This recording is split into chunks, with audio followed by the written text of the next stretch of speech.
Cassie Ventura was just confirmed to be the star witness in Diddy's trial. Diddy's trial has just started and there was a ton of bombshell information in the opening statement, so let's not waste any more time and let's get into it. The opening statement started off confirming that Cassie Ventura is victim one, the star witness against Diddy in this trial. The feds allege that Diddy forced Cassie to have physical relationships with male workers while he watched and recorded. They claim that Diddy found out that Cassie Ventura was seeing another man and became furious and set out to find Cassie and the other man. And based off reading this, I assume that they are talking about Cassie Ventura and Kid Cudi's relationship. They claim that Diddy woke up an employee to drive to the house, but no one was there. Diddy didn't give up. He kept looking for Cassie. When he found her, he beat her, kicking her in the back and flinging her around like a rag doll, but it wasn't enough. He told Cassie that he would release videos of her having physical relationships with these male workers. He broke into a man's house and he beat and blackmailed his girlfriend. And they claim these are not his only crimes. They said Cassie is not the only woman that he beat and exploited. 20 years of crimes. He had a business, Bad Boy Records, that made him right. He relied on his bodyguards, chief of staff, who all ran aspects of his life. The group promoted his power. His bodyguards kidnapped an employee and set a car on fire and dangled a person. They delivered illegal substances whenever he said, including to women that he forced to have physical relationships with escorts. He transported them across state lines and even out of the country. They said, let me be very clear, this case is not about a celebrity's private preferences. This was criminal. He coerced and even used violence. This trial will focus on two women, Cassie Ventura and Jane, and that is a pseudonym. And based on how they wrote that this will focus on two women, I am very curious on what will happen with victim number 3, the victim that we heard is missing. We will show that the defendant used lies, substances, threats, and violence to force them to have physical relationships with him in front of male escorts. They claim that Diddy called these freak-offs, Wild King nights, or hotel nights, and his staff organized flights, cars, and hotels. Big alarm bells came in my head when it said Wild King nights, because we know one of Diddy's assistants, Philip Pines, who was on the fall of Diddy, who showed all of the text messages between him and Christina Quorum and even had voice memos from Diddy, said that it was his job to set up these freak-offs. And we know he said that he testified to the grand jury against Diddy. Now they said, at Diddy's discretion, the staff would set up the room with lubricant, lighting, and the staff came in with cash to pay the escorts and substances. Claim that Diddy made them take MDMA, Molly, or E, and it made them sick but also aroused. He directed every step. He expected the woman to appear to enjoy themselves. He pleasured himself and recorded the events. Cassie was 19 with a hit song. Cassie tried to work on her music, but Diddy made her turn down many opportunities. She recorded, but he had the final say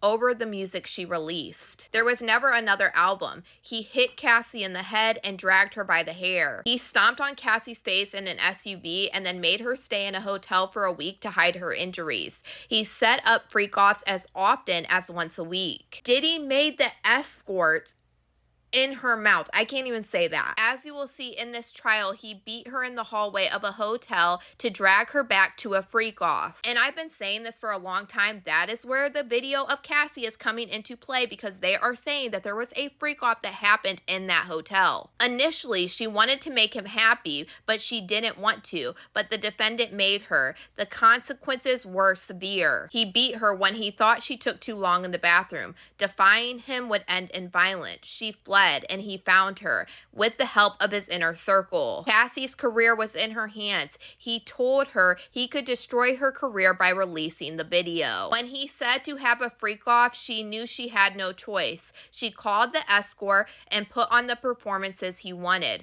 Her safety depended on keeping him happy. The relationship was complicated. Both were unfaithful, but only one of them had power. He made Cassie do his bidding in those dark hotel rooms. Cassie Cassie was not the only one. This is a pattern. Let me tell you about Jane. Jane was a single mother that started spending time with him in 2020. She fell in love with him. He was seeing other women. One night, he told Jane about freak-offs and made it happen immediately. He took her to a hotel where an escort was on the way. He directed her step by step.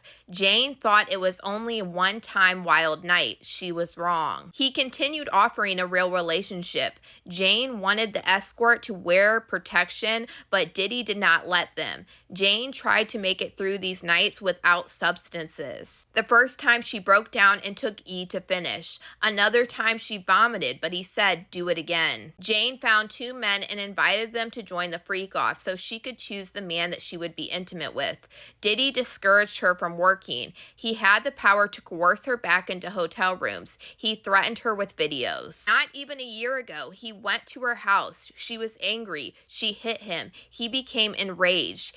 She tried to hide. She locked herself in a bedroom. He kicked it open, and then the bathroom, the closet, the guest bedroom, he kicked her to the ground. He did not let Jane be. He said, you're not going to F up my night. He said, call up an escort and perform. Jane followed his instructions. His violence got him what he wanted. Cassie will tell you about the other time that the defendant forced himself on her. Mia, an employee, will tell you how Diddy forced himself on her.